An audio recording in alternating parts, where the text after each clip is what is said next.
সবার Facebook earning বন্ধ করে দিয়েছে। আজকে গিয়েছিলাম ঈদ কেনাকাটা করতে। কেনাকাটা করতে যাওয়ার আগে আমার হাজবেন্ড কি নিয়ে আসলো সেটা দেখে রাগ হয়ে গেলাম। তো সবই বলবো, সবই থাকছে এই ব্লগে। হাই এভরিওয়ান, আসসালামু আলাইকুম, কেমন আছেন আপনারা সবাই? তো এই যে দেখুন, আমি রেডি হয়েছি একটু শপিং এ যাব, তখন বাজে 2টা 2:30টার মতো। তো আমার হাজবেন্ড আবার বাজার নিয়ে আসছে এমন টাইমে, আর ওই টাইমে আমি গোসল করে নামাজ পড়ে নিয়েছি। তো এই টাইমে কি আবার মাছ কাটতে বা ধুইতে ইচ্ছা করে? কিছু করার নেই, মাছ ধুয়ে নিয়েছি। তারপরে মাছ দিয়ে বড়ি দিয়ে বেগুন দিয়ে রান্না করব। তো এখন বলতেছি সবারই একটাই হতাশা, ফেসবুকে আর্নিং বন্ধ করে দিয়েছে। আসলে কিন্তু ফেসবুক আর্নিং আরো দ্বিগুণ করে দিয়েছে। কন্টেন্ট মনিটাইজেশন সেটআপ দেওয়ার পরে কিন্তু স্টোরি থেকে, পিকচার থেকে আপনি আর্নিং করতে পারতেছেন। এর সিস্টেম কিন্তু আগে ছিল না। আর বর্তমানে কিন্তু আপডেট চলতেছে ফেসবুকের, যার কারণে ফেসবুক একটু সবকিছু এলোমেলো হয়ে গিয়েছে। তবে ধৈর্য ধরে কাজ করতে থাকুন, ইনশাআল্লাহ ফেসবুকের এই সমস্যা খুব দ্রুত সমাধান হয়ে যাবে আশা করি। অনেকে মনে করে আগে তো আমাদের ইনস্ট্যান্ট সেটআপ ছিল, এখন কন্টেন্ট মনিটাইজেশন আসছে, এটাতে আমরা যদি সেটআপ দেই তাহলে কি আগের অপশনে আর ফিরে যেতে পারবো? ফিরে যাওয়ার কোনো দরকার নেই। বিশ্বাস করুন, এইখান থেকে আপনি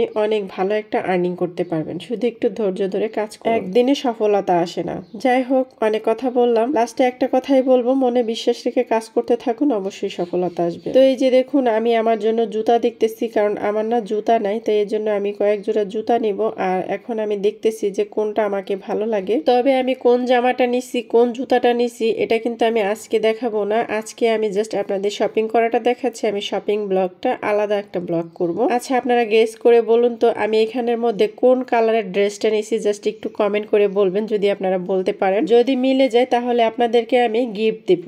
যাই হোক, এই যে দেখুন, এই ড্রেসটাও আমার কাছে অনেক বেশি ভালো লাগছিল, আর এইবার প্রচন্ড দাম। আর এইবার ড্রেস মানে হচ্ছে সবাই শুধু একটাই কথা, পাকিস্তানি ড্রেস, মানে পাকিস্তানির উপর দিয়ে চালিয়ে যাচ্ছে এবারের ড্রেস। আপনি যে কোনো ড্রেস ধরতে গেলে ওরা বলবে পাকিস্তানি ডিজাইন, পাকিস্তানি এটা, পাকিস্তানি সেটা, মানে একটু না একটু কিছু থাকবেই ড্রেসের মধ্যে পাকিস্তানি। দিল্লি বুটিক্স, অর্গানজা, মানে এইগুলো দিয়েই হচ্ছে এবারের ঈদ শপিং। আমি আবার অত ড্রেসের নাম জানি না, তবে যেটা পরলে সুন্দর লাগবে আমার কাছে মনে হয় সেটাই ভালো, সেটা হোক কম দামি বা বেশি দামি। এই ঝিলমিল বেলুন দিয়ে সবাই ট্রেন্ডিং ভিডিও বানাইছে, তবে আমি বানাতেও পারিনি। তো এই যে দেখে আমি ভাবলাম আজকে একটু এই ভিডিওটা বানাই। তো সব কেনাকাটা শেয়ার করব না, জাস্ট আরহামের এই পাঞ্জাবিটা একটু শেয়ার করলাম। মানে এটা হচ্ছে হোয়াইটের মধ্যে, আর হোয়াইটের দিকে আমার সবসময় চোখ আটকে যায়। আর এই জুতাটাও আরহামের জন্য এনেছি। এই জুতাটা আমার কাছে অনেক বেশি ভালো লাগছে, কারণ এতটা সফট এই জুতাটা। আর আরহামের শু আছে, এর জন্য ভাবলাম এটা হচ্ছে সামনে যেহেতু গরম আসতেছে, এটা পরে খুব আরাম পাবে, এর জন্য এই জুতাটা নেওয়া। তো আজকে কিন্তু সবকিছু শেয়ার করব না, জাস্ট আরহামের জুতাটার পাঞ্জাবিটা দেখালাম। তো সামনে হচ্ছে আর একটা ব্লগ বানাবো। জুতাটা চায়না থেকে ইম্পোর্ট করা, আর সব জুতার লাইট থাকে নিচে, এই জুতাটা লাইট দেখছি যে উপরে।